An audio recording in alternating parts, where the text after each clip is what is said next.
Hello and welcome to So Northern Quilting. I am Bethany and this is a little bit of a different video today. I thought that I would, and of course the battery's died. Well, isn't that just typical? I set it all up and the camera battery is dying and I'm not looking in focus. Anyway, this is a little bit of a different video. I wanted to answer a question that I feel comfortable to answer, but also I get asked quite a lot and have done throughout my whole life, and it's not a question that you guys have asked me, but you might have wondered because, well, I'm always sat down, so you've never seen me sit up. Basically, I wanted to say about why I am so tall, because it's not just, oh, I'm tall, so what, you know, like there's a reason for me being tall, and it's not just because my dad is also 6'4", or is he 6'5", I don't know. Anyway, and I've got a cup of tea, so get your cup of tea, because like all of my videos, it's probably going to be a long one. And I've got notes, which is why I'm looking down. So yeah. So the reason why I'm so tall is because I have a condition called Weaver's syndrome, and it's an overgrowth condition, and that is why I'm so tall. It also has a lot of other bits and bobs that add to that, so it's not just that I'm tall. I've had a lot of back pain and joint pain and hip pain that makes me feel like an old lady even when I was 16. It's something that I've had my whole life. My parents or my siblings, they don't have it either. It's just a me thing because I'm brilliant. And it just adds to the brilliance. So let me see my notes, because this is a thing. So let's go all the way back to the beginning, and I'm going to put like pictures and stuff in so that you get to see like a bit more of my life and whatnot. So I was born 7 weeks early, which is extremely premature. That's 33 weeks pregnant, so lots of babies, unfortunately they don't typically survive being born so early, but I did because I weighed 7.6 pounds, which is the typical weight of an average full-term baby. I had lots of fluids and when I was born, and I was in a special care baby unit for 3 weeks at St James's Hospital in Leeds, which I've never been to Leeds, and a lot of you will say, well, you have been there because you were born there, but apart from that I've never been. Fun fact, my mum couldn't hold me for 3 days because I was so poorly, and I had to have tubes and stuff, so I'll insert picture. I'm probably just gonna put lots of pictures on anyway. And the doctors didn't think that I would make it because I was so poorly, but here I am 32 years later. And then, so I was always tall, I've always been tall, and yeah, so like all the time, so I was a lot taller than lots of other children, and like some kids are, you know, kids are just kids, and they're like, well, kids are baby goats, first of all. So like lots of children is like, you know, oh, why are you so tall? You know, it's not so bad when I was a little girl, but when I was in high school, lots of people are shit, aren't they? So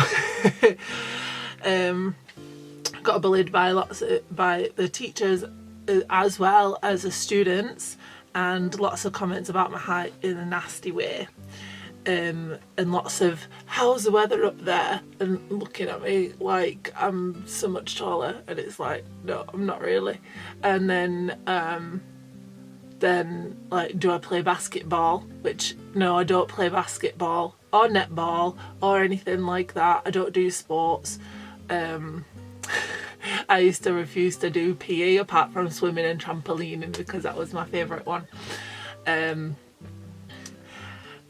then my mum actually got me a t-shirt that says, no, I do not play basketball, and that was hilarious. And I used to wear that for PE when they were doing basketball, and I thought I was so cool. I mean, I was, obviously, I was so cool, but I thought I was so cool. Yeah. The teachers were intimidated by me because I was so tall, and they didn't like that I was like, you know, if they were telling me off and I stood up to tell them off, and they didn't like that, so I was put in detention a lot. School for me was a bit shit. Well, a lot of shit.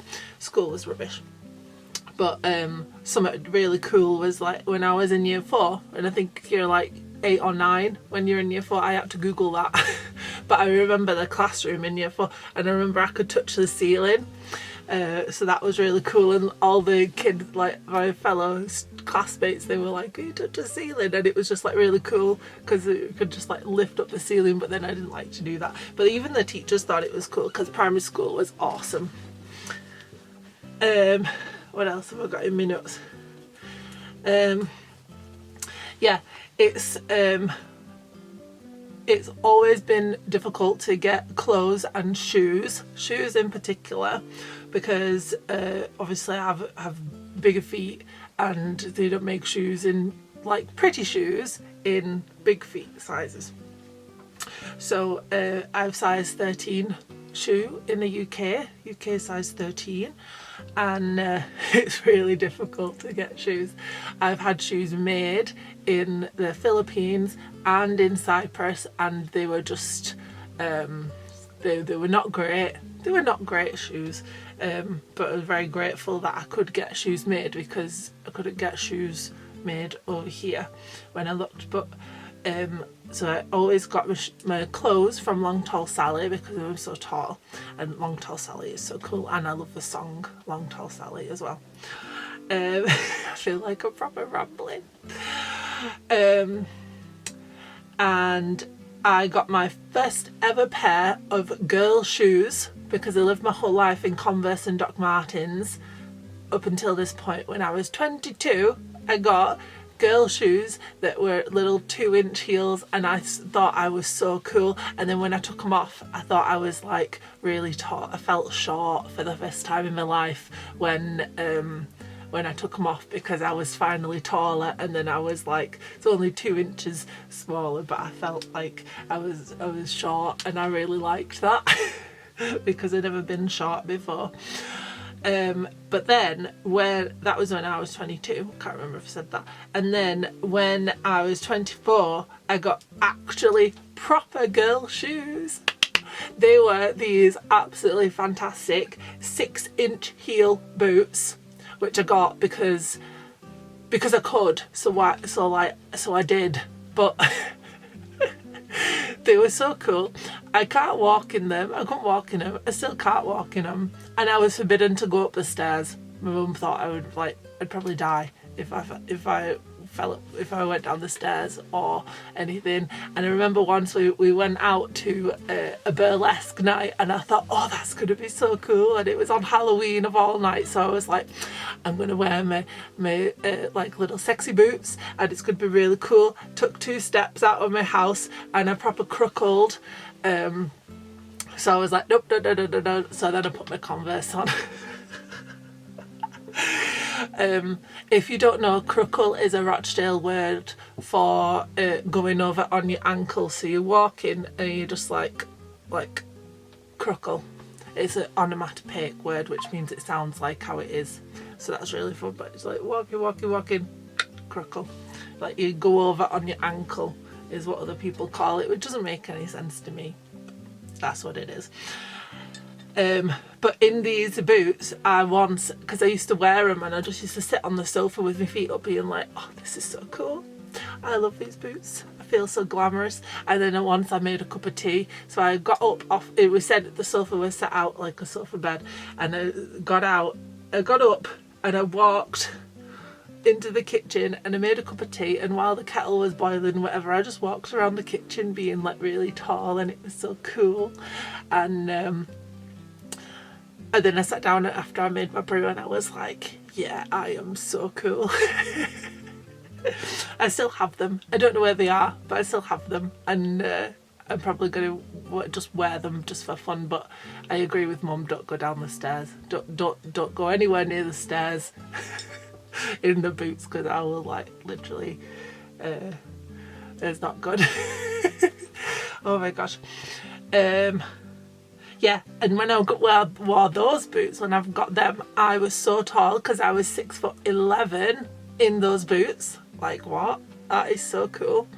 So I definitely felt like a short ass after taking them off, and I just thought that was like the coolest thing ever. Yeah. Oh my god, I love my tea. On my cup says tea addict, which I am. Best cup ever. Then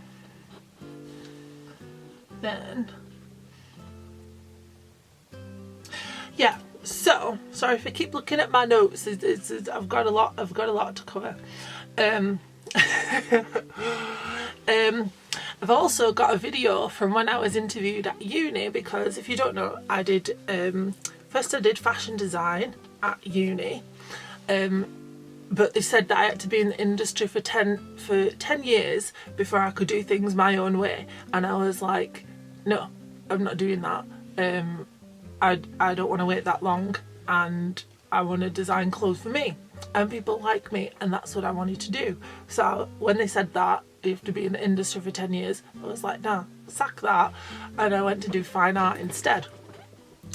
And that was really fun, because I just loved like drawing and painting and like sewing and doing like all the things, and I just used to watch telly.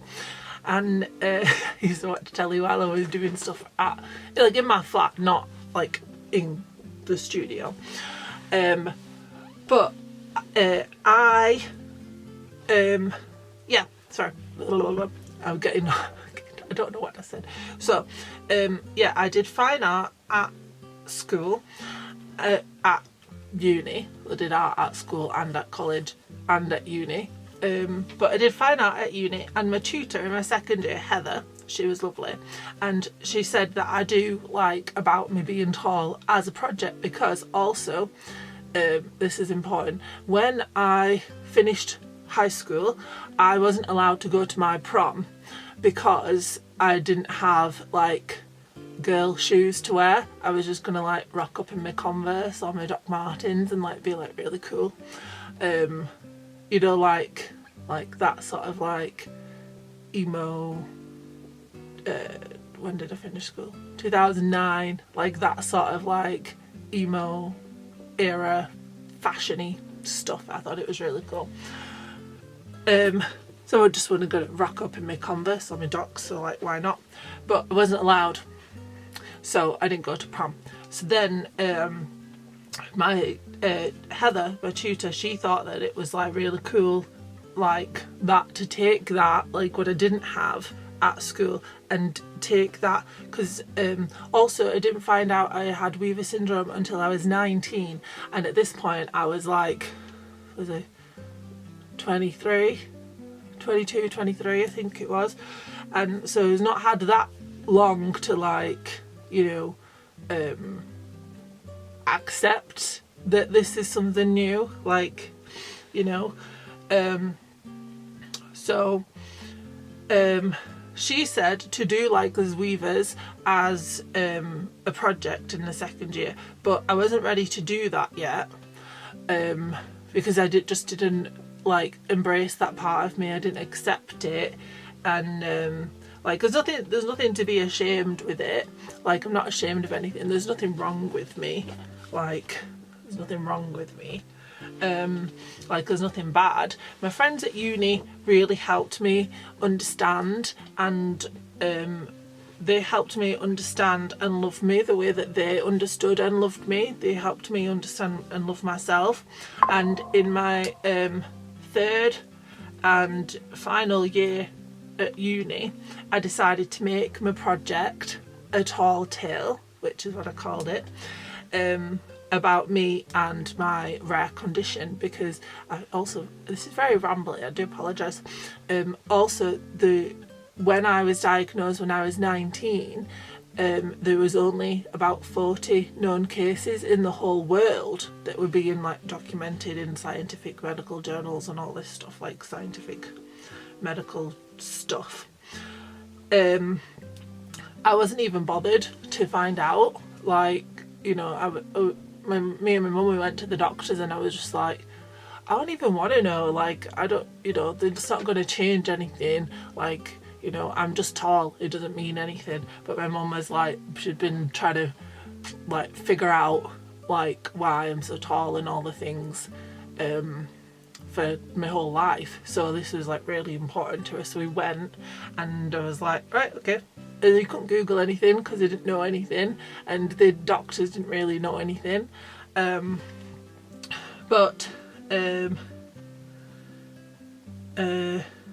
yeah, I was like, I don't need to know what it is, I already know who I am. But I am glad that I discovered this part of myself and I've embraced this part of me, because it's all who I am, it's all the DNA woven together, if you will. That's a pun. So when I for my third year of uni, I really was like, yeah, I'm gonna do this like project about the Weavers. I wanted to call, that's my nickname for Weaver syndrome, by the way, the Weavers. And I just thought that I wanted to I called it a tall tale because I really liked like fairy tales and you know, like fables and myths and stuff like that. I've got Grimm fairy tales up there, let me get it, all the things fell, but I've got Grimm's fairy tales. This is decoration copy only. I've got a paperback somewhere that gets read because this is beautiful. It's a Barnes and Nobles leather bound book and it is brilliant. So it doesn't get read, it just gets looked at because it's pretty. I've literally never opened it because it is pretty. And I know that it might be a waste of a book, but if your book is so pretty like this and it's got all the gold, you can't open it and read it and get it all dishevelled and crinkled and ruined. You can't do that. That's how I think anyway. I have a whole thing about books. Yeah, so I called it a tall tale for like all the stories and the fairy tales and stuff, because this is what I think. I think that like back in the day, like, you know, like hundreds and hundreds of years ago, that that people who were tall or people who were small or people who were different, they were probably like hid away from like the townspeople. This is how I think about it, like hid away from the townspeople because of the differences, like kind of like in Beauty and the Beast, you know, like how the Beast is like held up in his big castle and like the villagers are like sort of scared of him, you know, like that sort of thing. Like people probably lived in the outskirts and then went to, you know, anyway, like I'm quite like romanticizing it, like really cute, but that's how I thought it would be. So like, you know, that's where we get like things like giants and dwarves and elves and fairies and pixies and like mermaids, all the magical creatures that exist. So like that's kind of like what it is. Like and from that I called myself half a giant because I'm not like that much bigger than everybody. I'm 6'5". My sister is 5'5", so I'm only 30 centimeters taller than her. That is a sheet of A4 paper. That is a big ruler when you're at school, you know. I am that much taller than my sister. That's not a lot, is it? You know, like, it's an A4 sheet of paper. It's not like 10 foot tall. So yeah, so let me see in my notes. Yeah, like a little bit more like backstory type thing. I don't see anything wrong with me. I don't feel different because I've always been tall.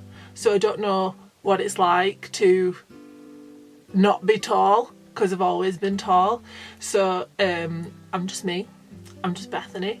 And after 19 years of being alive, you kind of like think that you know who you are, but it was like, now I have this new thing. It's like, I'm still Bethany, but now I have like this new thing that I can't, like, that I don't know anything about, but it's part of me, but it's new. But it doesn't change anything. It just helps me find out who I am even more. And it's like a whole thing. So it took me a while to find out, like, to get comfortable with myself and to like accept it and like to tell people, because people always say, oh, why you're so tall, aren't you? Why are you so tall? You know, and it's just like, well, I have a condition called Weaver syndrome. That's why I'm so tall. So yeah. You know, like, that's why. And so I like, now I'm comfortable with like who I am and you know, like why and all the I like being me. I'm happy with who I am, and yeah, and I tell people if I don't like them. You know, like I'm like a all or nothing. If I like you, I love you. If I don't like you, don't want anything to do with you. Oh my god. Yeah, so so from that I did my project at uni, and I made a giant dress because I'm only half a giant. So I wanted my giant other half, I've always been called a giant, so my giant self could have a lovely dress to wear to the prom. I don't know, that sort of thing.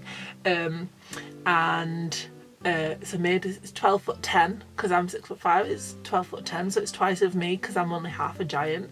And I literally painted and sewed and drew and everything on like 24 feet 20 inches of fabric, which is like 25'8" of fabric, which is a ton. Absolute ton of fabric. And I was actually interviewed for the local TV on at uni. They had like a TV production studio thingy, I don't know what it is, but I got interviewed for that, and it was actually on like the actual telly and in the newspaper and like all the things, and it was really cool. So I'm going to put that video in like at some point. And it just shows like, so I was only 24 when I finished uni, so it was like, that's how I felt about it then, and like this is like how I'm feeling about it now. And you get to see like my giant dress. So yeah, 25 feet 8 inches of fabric, and the dress is for a real giant. So yeah, so I'm going to put that video in now. Now, for many students, the high school prom is a rite of passage, but for Bethany Banks, it was one she never got to have. She has Weaver syndrome, a rare genetic condition which causes rapid growth and mild intellectual disabilities. Unable to find a pair of dress shoes to fit, Bethany never attended the ball. But now, about to graduate university, the fine arts student at UCLan has created her own one-of-a-kind prom dress of sorts. She says it's helped her come to terms with her own condition and hopes it will raise awareness. Our reporter Beth Excel sat down with her a little earlier. Well, I was diagnosed with it when I was 19, so I went through all through school and most of college with just being Bethany. And then I found out I have this thing that's like I've had forever since I was born, but it's only recently just been like discovered. Then I've had to try and discover myself as Bethany with Weaver syndrome. It's like really strange concept to think of. So for 19 years, were there any indications that you may have a syndrome or anything like that? I think just because I was a big baby, like I was 7 weeks early, and so if I wasn't so big, I wouldn't have survived really.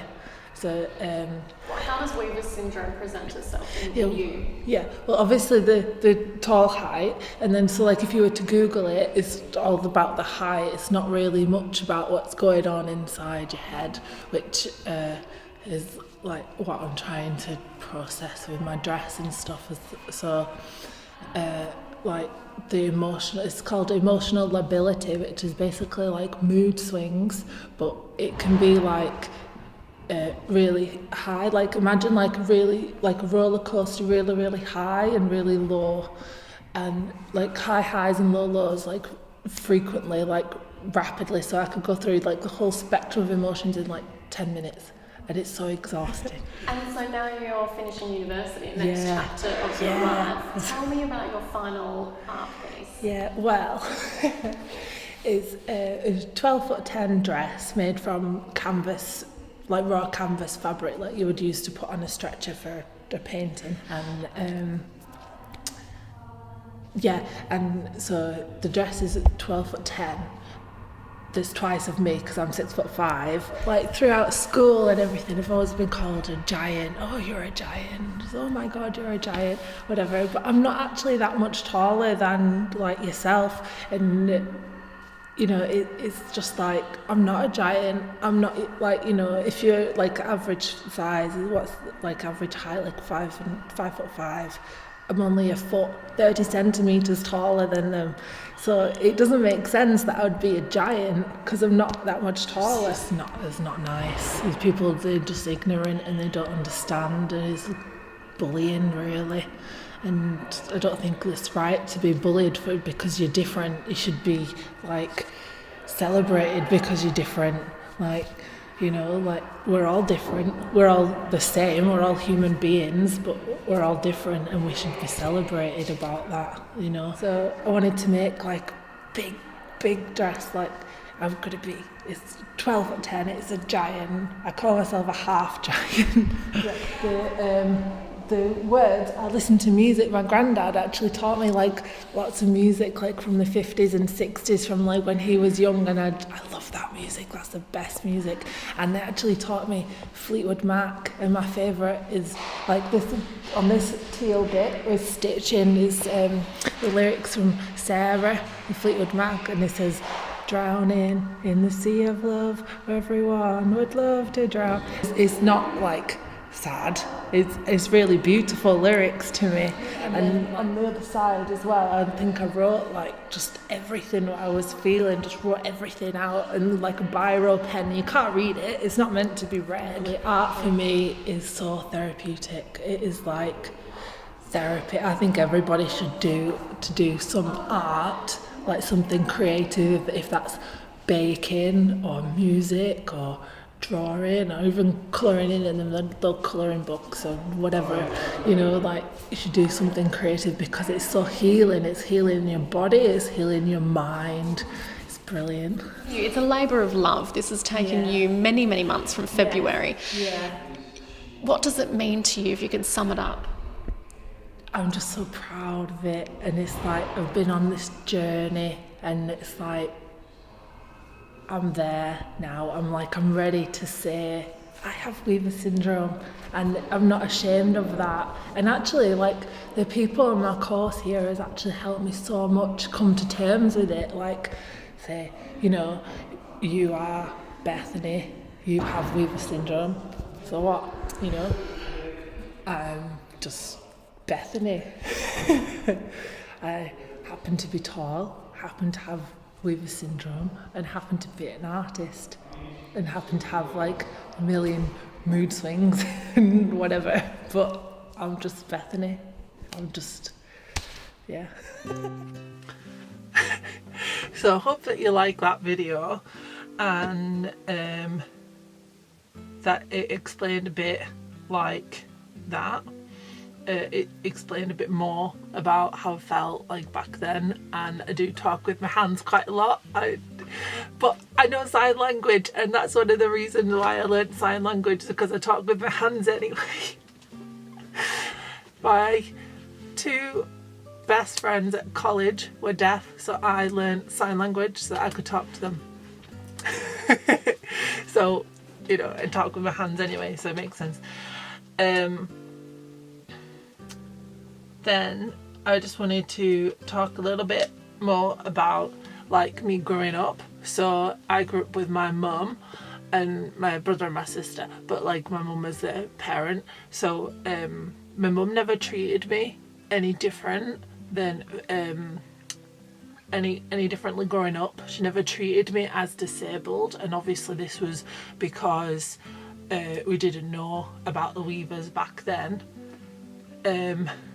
You know, I don't think that she would treat me any differently now.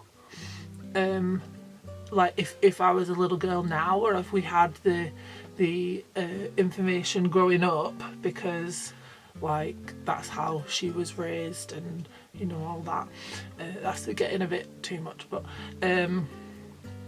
like it is classed as a disability, and there are things that are disabling, but I don't see myself as a disabled person, because I've never been limited by what I could do, like because of my mum. So this is the greatest gift that I've ever had, because I was never limited by what I could do or what my mum thought I could or would be able to do in my life. I lived on my own at university. Like, I went to university. I lived on my own there. I was independently dependent. That's what I like to say, because I lived on my own, because I had shit flatmates in my first year. But I lived on my own. I was independently dependent. I lived on my own, but I had lots of help. So my mum came up like every other week, and I phoned her and all the things, and I went home and she came up and whatever. I had lots of help, but she never told me that I wouldn't be able to go to college or university or not be able to do anything that I wanted to do. Like, she supported me throughout my whole life. Getting all upset now. She's my biggest supporter, and she's always fought for me, and I am so grateful that she's my mum, because she's just given me everything that I could ever want in life, and I literally could not ask for more. Oh my god. Okay, so the thing that I do struggle with most is the emotional / mental health side of the Weavers, and it's called emotional lability or emotional dysregulation, and it's basically like super fast mood swings. So I can pretty much go through the whole spectrum of emotions in a space of like 10 minutes. So you can see that. So like I've been like really excited and happy and like, oh my god, and then like a bit upset, and now I'm like laughing and crying again. Like, it's just a whole thing. It's very overwhelming. It's very, very exhausting. It's extremely exhausting, and I'm told by other people that they find it confusing as hell. I find it confusing, but apparently other people find it confusing, and that's more important. But it's part of who I am, and I'd rather feel everything than feel nothing, and so that's what I got to accept. Like, it's exhausting, and I can get like upset and angry over like the stupidest little tiny things, but I can also feel like the high highs and the low lows. I'd rather have I'd rather have the shittest day ever, and believe me, there have been plenty, but I'd rather have like the shittest, lowest day ever and have the highest of happy highs than have nothing at all. I'd take the lows with the highs. If it means having the highs, I'd rather do that. I don't want to feel nothing, so I feel everything. And yeah, so this is a bit that is so this is a bit like niche, but one of my favourite musicians is Frank Iero, and he's the rhythm guitarist for My Chemical Romance, because My Chemical Romance are the best band ever. Highly recommend going to see them next year. Yes. But like, he branched out and did his own thing, and he has a song called The Resurrectionist, or An Existential Crisis in C Sharp. Like, crazy song. It's crazy title of a song. I love it. But one of the lyrics is, I feel everything all at once, and that just resonates with me so much, because it's like, yeah, I feel everything all at once, and I'd still rather have everything than nothing, because at least you're feeling something. And if you're feeling something, it's like, you know, on Doctor Who, where the Cybermen, they don't feel anything, because they're robots, they're like alien robot Cybermen, and they don't feel anything. But then surely you'd rather feel something, because if you don't feel anything, then you're not human. And also in Doctor Who, we're very much a Doctor Who household. I'm not a big fan of Doctor Who, but I did watch the old Doctor Who's. Where they go to the future and they have like a tablet or something for emotions, and the one that is like the most dangerous one is like bliss. Is it called bliss? Or just like, you're just super duper happy, like that's the one that is like the most dangerous one, because I don't know. Anyway, yeah, I'd rather feel everything than nothing. That's my point. I think that's all my notes, but I don't feel like I'm ready talking. Yeah, so I've read all my notes now. I feel like I should say more things, but I don't know what else to say, because I have no more notes. Like, I planned this all out and everything. Maybe when I plan the videos, they're only short. So in that case then, let me know what you think, and have a look at all the cute pictures that I put up on my video, because I've saved a bunch of pictures and they're super cute. Let me know any questions that you have, and I'll do my best to answer them. Be nice though, like, I don't think I have to tell like you guys, because you're my family, YouTube family. Be nice and be kind, because it's a nice thing to do. Be nice and be kind. And also, it's nearly Christmas, so if you're not nice, you get put on the naughty list. Yeah, so thank you for watching, and like and comment. Please comment, like, comment and subscribe, and do the thumbs up. I think that's what the like is. But yeah, so I'll see you next time for some more quilting, sewing-y stuff. Yeah. Also, look at my nails. Aren't they super fun? This colour of the acrylic is called Boss Lady, because I'm a boss lady. Yeah. And my favourite shape is called Russian Almond. It looks almond this way, but look at that side profile. Oh, love it. Sorry, just a little bit about the nails. I'll see you for some sewing next time, and have a good day. Bye.